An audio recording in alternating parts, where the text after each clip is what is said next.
Paternidad. Paternidad. Una palabra un tanto apaleada, permítame el término, una palabra un tanto triste para algunos, pero palabra importante y sobre todo en el marco de la iglesia, en el marco de lo del Señor, porque siempre lo vamos a estar hablando en estas semanas que vengan, pues Dios nos hace tan importantes y nos quiere tanto que cuando nos recibe nos hace sus hijos y Él se convierte realmente en nuestro Padre Celestial. Haga conmigo el siguiente ejercicio si es tan amable. Piense en su papá terrenal, en su papá, en el que le dio el apellido, en el que puso el cromosoma X y puso el espermatozoide que ganó esa carrera para la fecundación, su papá. Piense en su papá. Puede que esté acá, como mi caso. No que mi papá esté acá, sino que yo soy padre de algunos de los que están acá. Piense en su papá. Piense qué es lo bueno de su papá. Piense cómo cocina su papá. Cómo juega con su papá o cómo jugaba con papá. Incluso los niños pueden hacer el ejercicio. ¿Qué es lo que más admiras de papá? Uy, que mi papá maneja. No, mi papá tiene tanto sabiduría. Mi papá para la mecánica es un duro, eso desbarata y vuelve a armar ese carro. Mi papá para los deportes, mi papá, bueno, no sé. ¿Qué es lo que más admira de él? ¿Cómo es físicamente su papá? Gordito, flaquito, con bigote, canoso, un tanto calvo, un tanto cascarrabias. Piense en él físicamente. De pronto usted no tiene a su papá en este lugar, vive en la costa, vive en su pueblo natal, pero todavía está, todavía respira, piense en él. Y para los que no tienen el privilegio porque ya papá partió, piensen cómo era, piense qué le gustaba, qué comía, qué hablaba, qué frase decía su papá, que cuando regañaba, cómo se ponía. Piense por favor un momentico en su papá. Recuerde cuando jugaban o piense si hubiera querido jugar con él, ¿a qué jugarían? ¿Qué harían como papá? ¿Cómo lo hace sentir pensar en su papá? Le pregunto, ¿cómo lo hace sentir? Usted, cuando piensa en papá, porque conozco personas que prefieren no pensar en papá, papá terrenal. Conozco personas que dicen, ese señor no es mi papá. Conozco personas que no crecieron con papá, no lo conocieron o lo conocieron y hoy en día todavía llevan la carga del abandono del papá. Es más, todavía vive, pero vive lejos, pero su presencia en mi vida, si yo fuera el caso, es completamente desinteresada, completamente ocasional. De pronto en Navidad, de pronto en mi cumpleaños una llamada, pero no es la presencia que yo quiero. ¿Por qué le hago pensar en su papá y por qué en esta palabra paternidad es importante pensar en el papá terrenal? En el diseño de Dios, el Padre terrenal es el sustituto temporal de Dios mismo. De ahí su importancia. O sea, Dios quiere tanto al bebé, Dios quiere tanto, incluso desde antes de nacer, cuando es fecundado, ya es un ser humano. ¿Estamos de acuerdo en eso? Hay vida. Por si las moscas, Lighthouse, César Garzón, mi familia y la gran mayoría de los que estamos aquí somos 100% pro vida. Desde el momento cero en que se fecunda el óvulo con el espermatozoide hay vida y debe hacerse todo lo posible por conservarla. Así la ley diga otra cosa. Así los últimos tiempos y las circunstancias. Cierro ese paréntesis. Dios quiere tanto al ser humano, lo ha hecho a su imagen, a su semejanza, que los cachorritos del ser humano, a los que llamamos niños, se los entrega a un padre para que los cuide, los proteja. Bueno, y a una madre, obviamente. Pero es la figura paterna en el rol, porque mamá tiene un rol importante, pero papá tiene un rol también muy importante. Ninguno compite, ninguno es más que otro, sino por el contrario, en el diseño original deben ser complementarios. ¿Verdad que sí? Deben trabajar al unísono, deben unir fuerzas. La forma como los padres desarrollen su paternidad definitivamente dejará una marca positiva o negativa en cada ser humano. Voy a volver a repetir más despacio. La forma como los papás o las mamás desarrollen su paternidad o su maternidad definitivamente dejará una marca. Marcará a los niños para bien, como la gran mayoría que levantó su mano, o para no tan bien, para la valiente que dijo: yo no me siento tan bien cuando pienso en ese señor. Marca, deja una marca, un sello, una impresión en el ser humano, la forma como el hombre o la mujer asumen el rol, la responsabilidad que le ha sido designada por el Señor al ser la cabeza o el complemento de una familia. Andamos por la vida algunos rotos y así pretendemos seguir como si nada pasara. Pero tarde o temprano esas rupturas harán que aflore lo que verdaderamente somos. Si creciste en un hogar donde veías que papá le pegaba a mamá, tristemente, así tú hayas visto con tus propios ojos el dolor de una madre, es muy probable que ese ciclo se repita y seas un golpeador cuando tengas una esposa. ¿Aló? ¿Me estoy inventando algo, mis queridos hermanos? ¿Verdad que no? Por eso dice la Biblia que de la abundancia del corazón, ayúdeme. Entonces, si tenemos rupturas, si la marca que papá o mamá nos dejó en la vida es una mala marca o es una marca triste y no reparamos y no solucionamos y no procesamos esas circunstancias, andamos por la vida rotos.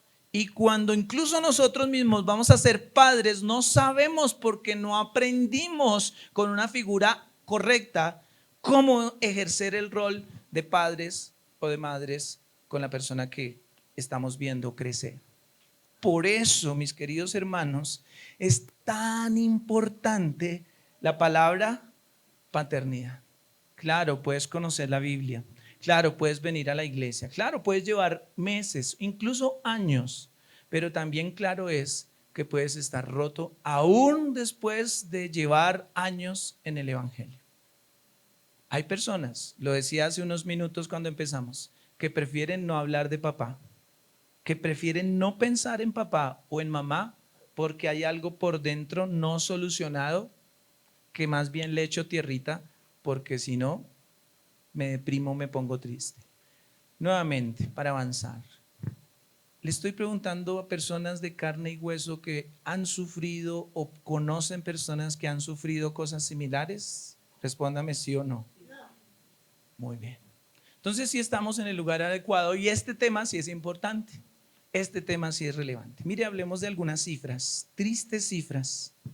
En Colombia, atención, según la encuesta demográfica y de salud presentada por Profamilia, que es la organización encargada del ente gubernamental hacia estos temas, y el Ministerio de Salud, para el año 2015, datos antiguos, hace 8 años, el 51%, o sea, más de la mitad de los niños no vive con papá y mamá.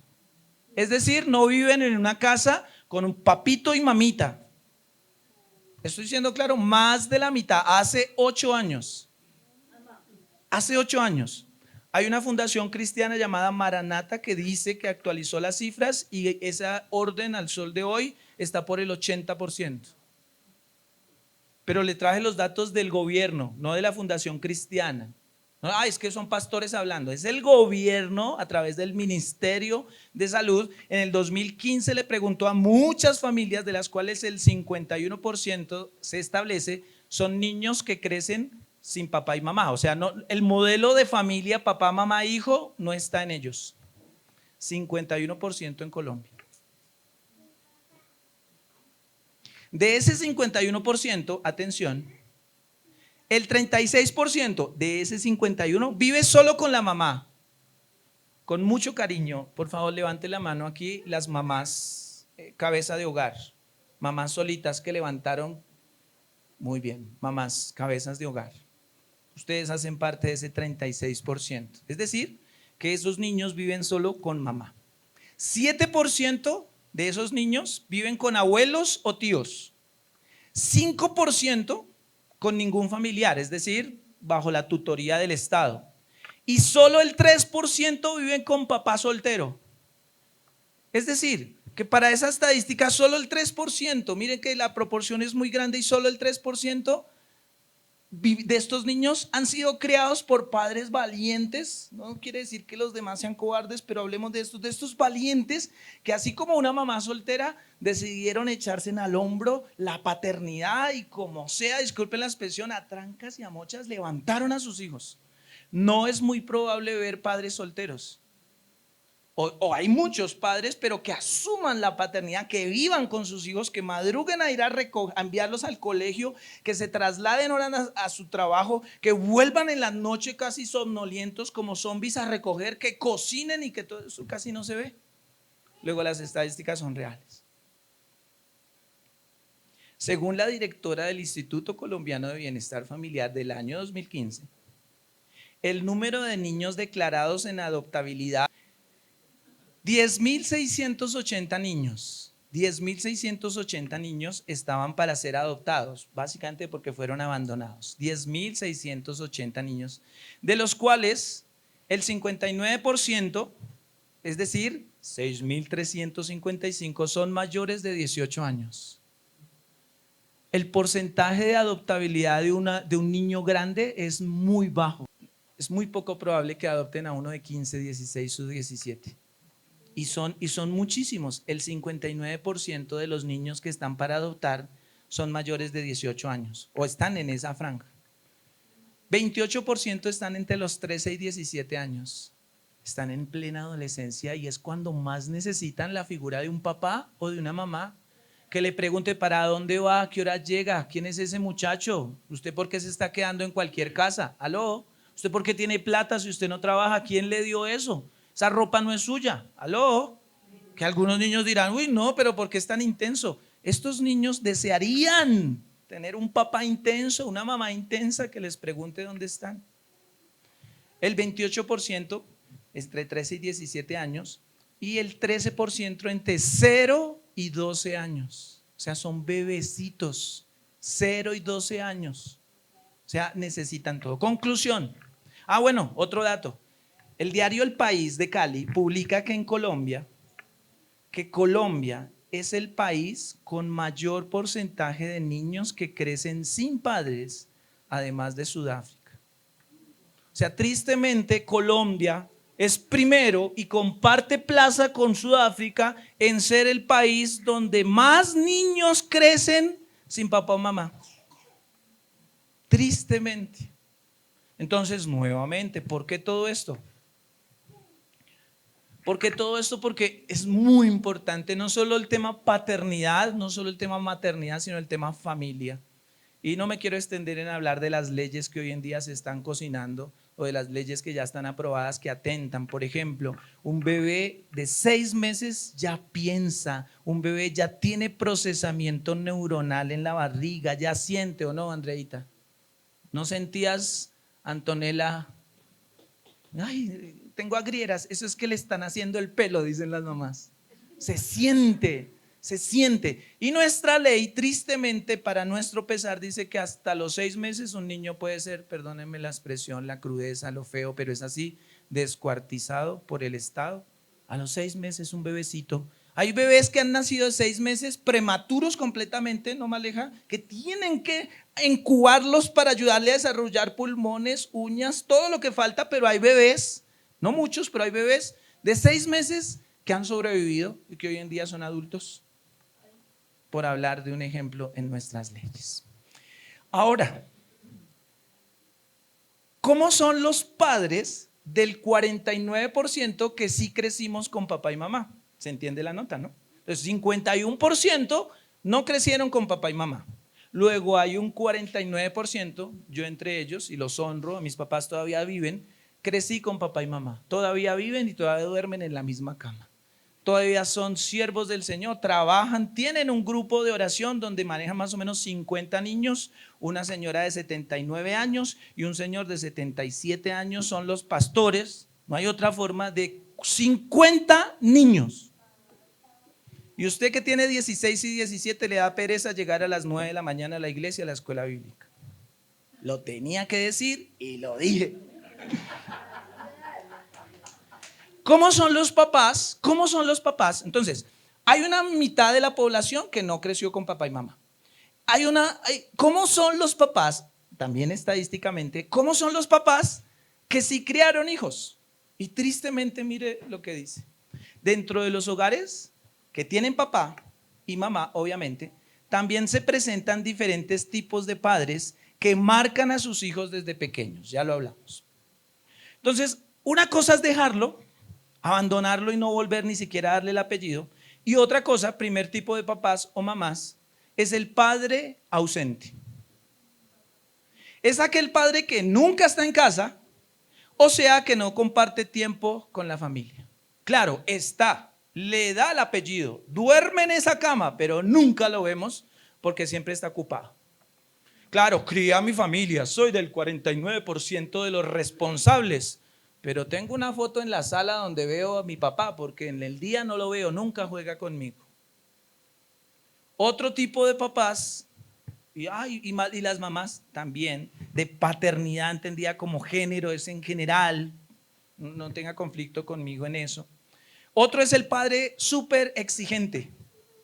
Son padres perfeccionistas, desde pequeños crean inseguridades en sus hijos. Hay niños que le tienen miedo a los papás, que van a cantar en el colegio, que van a leer en cuarto, en tercero de primaria, y no los aterra la M con la A, los aterra el Señor que está ahí mirándolo con cara de juicio. 4 por 1, 7 por 4, 7 por 4, 26, 28, va, correa, juguete. ¿Cuántos aprendieron así las tablas? Yo no. Mi mamá es psicopedagoga. Mi mamá se graduó, antes había esa modalidad, es normalista, se graduó desde su bachillerato, estudió para trabajar con niños. Mi mamá era de la psicología algunos dirán psicología barata ¿quieres que te pegue? ¿Quieres que te pegue, Olmercito? ¿Por qué no te tomas la sopa? ¿Quieres verme brava? Entonces yo con eso ya comía cuentos y decía, no mamá, perdón. Y yo hacía, así me criaron. Y de verdad no, mi papá no me partió la escoba y cosas así. Número 3, de los papás que criaron, otra estadística dice que los padres son castigadores.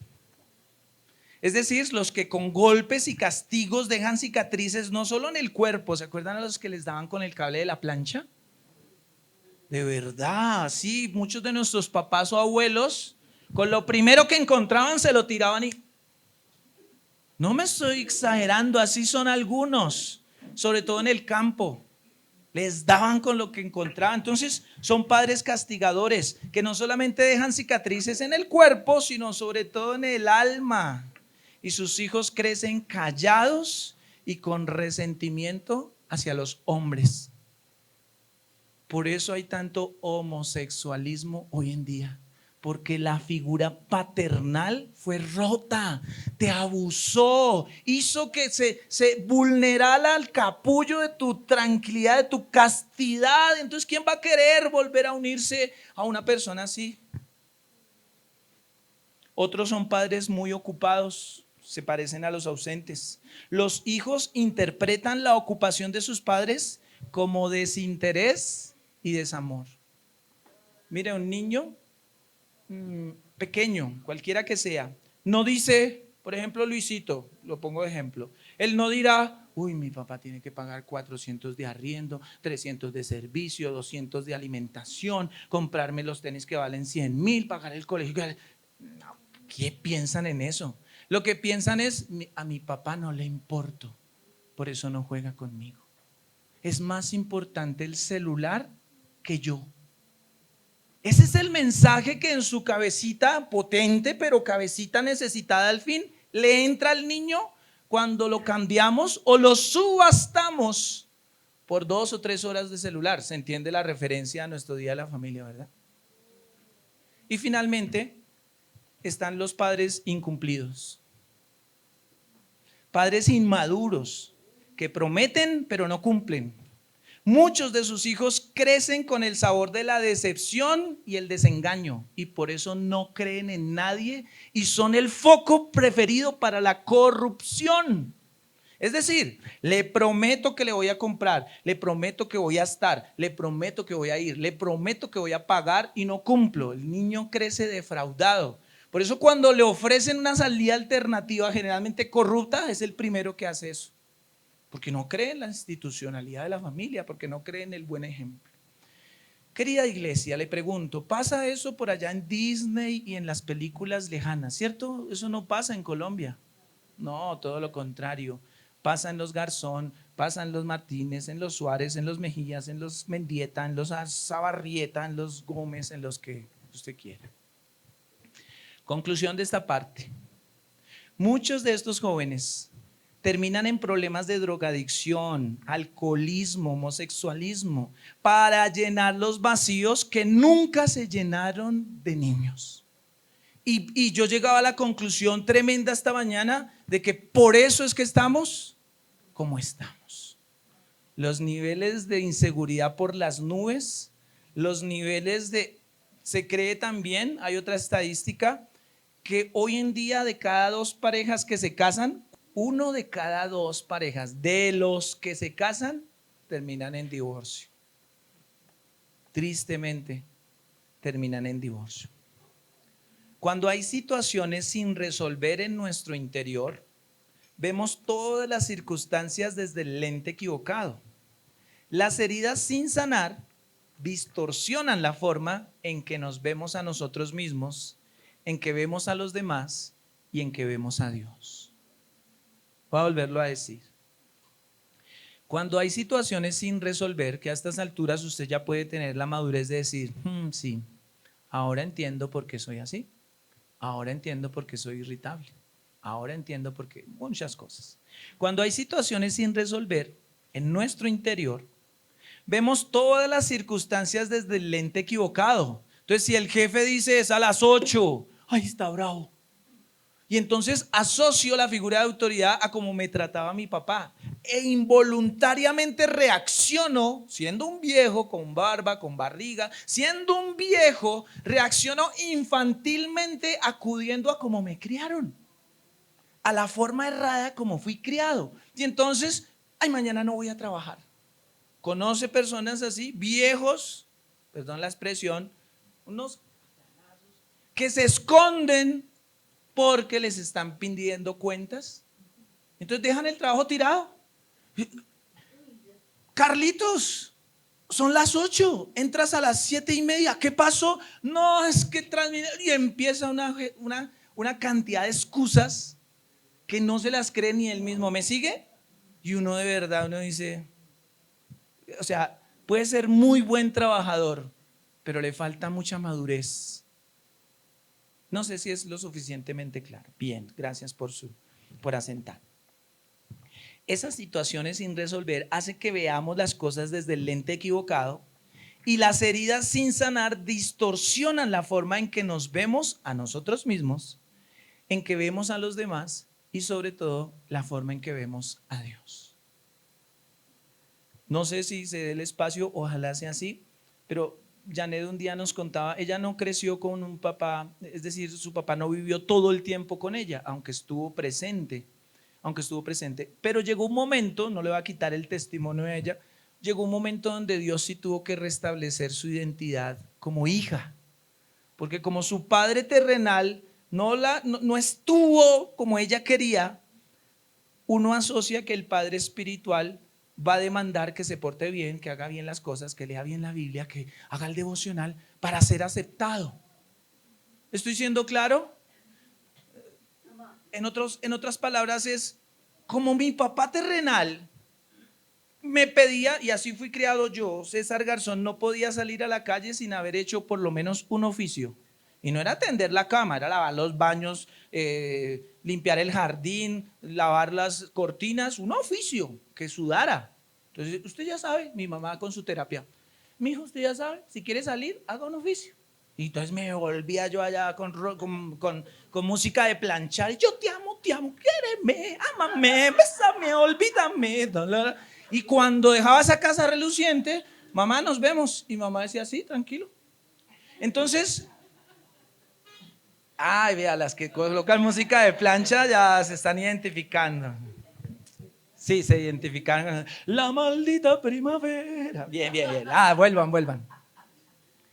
Yo crezco seguramente diciendo que para que Dios me dé algo, yo tengo que hacer algo en compensación. Y hablo de mí, encuentro la gracia donde Dios dice: usted no tiene que hacer nada. Es más, lo que usted hace para mí es trapo de inmundicia. ¿Perdón? Si a mi mamá le gustaban los pisos que yo dejaba lustrados, si a mi mamá no había quien lavara los tapetes de mi casa como yo. Viejo, para mí, yo lo quiero es a usted por lo que es, no por lo que hace. Y eso aplica para lo bueno, pero sobre todo aplica para lo malo. No necesitas ser bueno para venir a Dios. Ven cómo eres, que Dios te ayuda a ser bueno. De la abundancia de su amor en su corazón te ayuda a hacer buenas obras. Fuimos creados para buenas obras, dice la palabra. Salmo 147:3. Yo le leo. Salmo 147:3.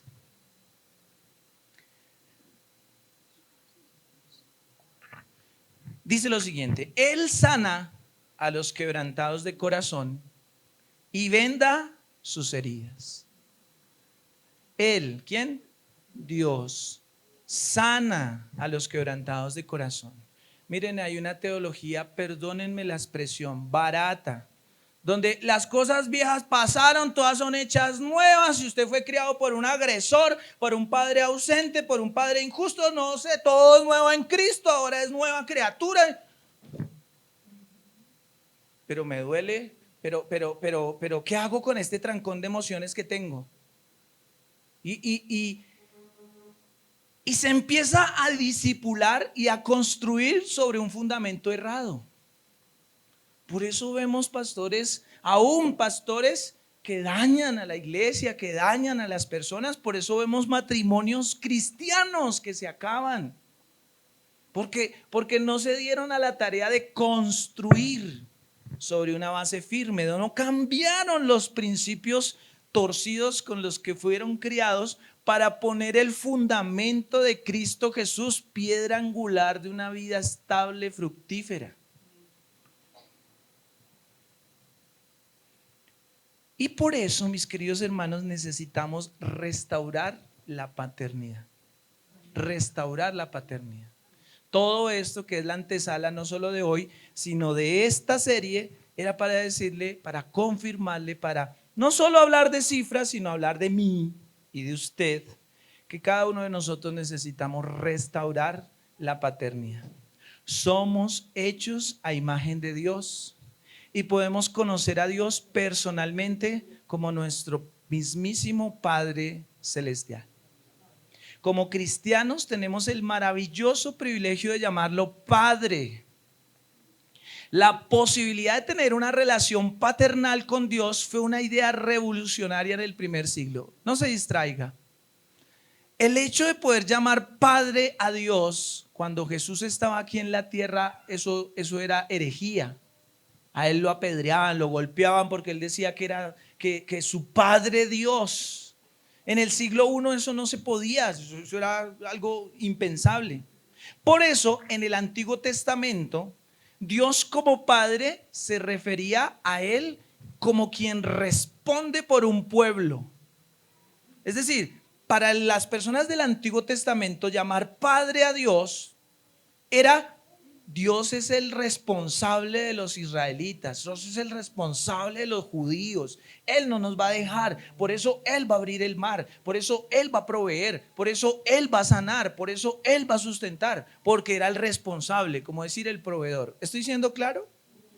Pero solo hasta Mateo capítulo 6 versículo 9 es cuando se implementa, se funda, se siembra la idea de Dios personal como padre. Cuando Jesús les dijo, mis queridos, ustedes orarán así: Padre nuestro.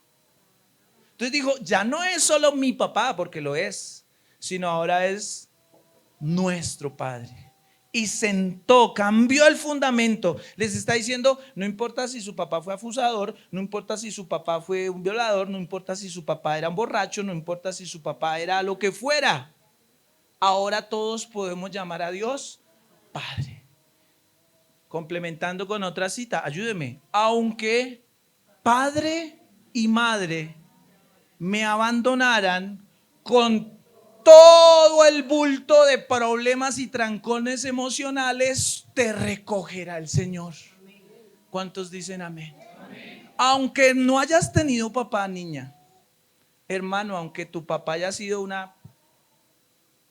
aunque no sea digno de reconocer a tu papá, tu Padre Celestial te recoge y te admite con todo ese trancón de emociones para poder restaurarte, para poder tener una identidad verdadera de paternidad, para que Él te enseñe como a la pastora qué es de verdad ser padre. Y tú puedas tener la certeza, seguramente lo cantaremos en esta serie: yo solo sé que yo soy su hijo, que Él es mi padre y mi padre me ama, por eso ya no tengo que hacer oficio. Amén. Ya no tengo que hacer oficio, lo hago por gusto. Aló. Ser padre es la única, atención, esta frase no es mía. Ser padre es la única profesión en la que primero se otorga el título y luego se cursa la carrera. La dijo el escritor Luis Alejandro Arango. Ser padre, primero te gradúas, te dan el título y después aprendes en el proceso. Final. Antonella está ministradísima. Final. Yo le leo Mateo capítulo 7, versículo 9 en adelante. Mateo 7, 9. Traducción lenguaje actual. Dice lo siguiente. Y mire el tono, mire las palabras. Nadie le da a su hijo una piedra si le pide pan, ni le da una serpiente si le pide pescado. Si ustedes, papás y mamás de Lighthouse, que son malos, saben dar cosas buenas a sus hijos, con mayor razón su Padre que está en el cielo dará buenas cosas a quienes se las pidan. En otras palabras, si ustedes que son pecadores saben ser buenos padres, porque lo saben, aquí hay unos muy buenos padres, con mayor razón su Padre que está en el cielo les dará todas las cosas a quienes se las pidan. Quiero hacer algo para terminar. Quiero pedirle favor a Luisito. Ven para acá. ¿Cuántos años tienes, Luis? 8. Siéntate acá. Está muy bajito. Para un niño de 8 años necesitamos una silla más alta. Así queda bien, un niño de 8 años. Excelente, muy bien. Cuenta una historia que los indios piel roja, es decir, los indios de Norteamérica, cuando un niño cumplía los 10, ni siquiera los 8, sino los 10, cuenta la historia, que los llevaba a su papá, el gran toro sentado, lo llevaba a la montaña, al bosque, y para probarlo y para hacer algunos ritos que hacen algunos indígenas, de iniciarlo en la vida adulta, tenía que atravesar una prueba, la prueba de la montaña. Entonces el niño era llevado por su papá a un lugar en la montaña. Niño, papá, montaña. En la montaña donde hay fieras, donde hay oscuridad, donde es. Yo he hecho el ejercicio de estar en el campo a oscuras, eso aterra a cualquiera, hasta el más ungido. Usted está a oscuras en el campo, en la montaña, y eso, y uno no sabe si la patasola, la llorona, el muán, no sabe. Un niño de 8 o 10 años solo, porque esa era la prueba. Nadie en el pueblo sabía y nadie decía cuál era la prueba porque dañaba la esencia. Ya, pero todos sabían que a los 10 años un día papá los llevaba a la montaña. Y la prueba era, querido Kimosabi, tienes que quedarte solo acá en la montaña, solo, aguantar solo en esta piedra mientras amanece. Papá mismo, después de decirle que tenga mucho cuidado, dice, tranquilo, mijo, tranquilo, usted va a aguantar. Tranquilo, mijo, que usted va a resistir. Tranquilo que usted va a poder. Tranquilo que todo lo que yo le he enseñado, usted va a estar ahí. Solo tiene que aguantar hasta el amanecer. Solo tiene que aguantar hasta que sienta el calor del sol sobre sus mejillas. Solo tiene que aguantar eso. No te puedes quitar la venda, porque si no, no pasas a ser hombre. Esta es la prueba de la tribu. No me puedes hacer quedar mal. Te vas a quedar solo en medio de la noche. El papá se va y el niño empieza a quedarse solo. Pasa una hora, pasa media hora, pasan 2 horas. Un niño de 8 años solo en el bosque. Empieza el frío porque no le dejó fuego. Siente, ¿por qué mi papá me abandonó? Pasan 4 horas solo. Ya se durmieron sus piernas. Ya se le encalambraron sus bracitos. Y en su mente no deja de haber un pensamiento: ¿por qué papá me abandonó? ¿Por qué papá me dejó solo? Son las 5:30 de la mañana, después de 8 horas. Solo un niño, si de por sí un niño solo en la calle es un peligro, imagínenselo en la montaña solo. El niño ya siente el calor del sol sobre su rostro, ya por su manta se le empieza a poner clara la luz pues en sus ojitos, y Luis se quita la venda. Luis se quita la venda. Luisito se quita la venda.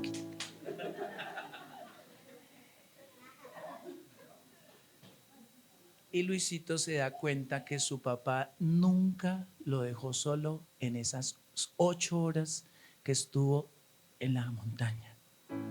Luisito ve que aunque pareciera que estuviera distante, que aunque papá, cuando habían los sonidos de las fieras, no hizo nada, que aunque había frío en las entrañas del niño, papá, pudiendo abrigarlo, lo dejó porque era un proceso que él tenía que vivir, pero nunca lo dejó solo.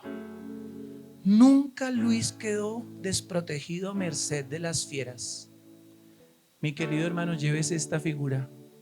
Puede que te sientas solo, puede que tengas escalofrío, puede que tu mente diga: ¿por qué Dios me abandonó? ¿Por qué el Señor permitió esto?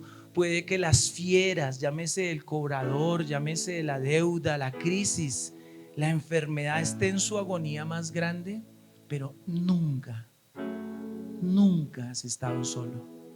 Así hayas estado en caminos que no convienen, hasta allá la gracia y el favor de Dios te ha guardado aún la vida.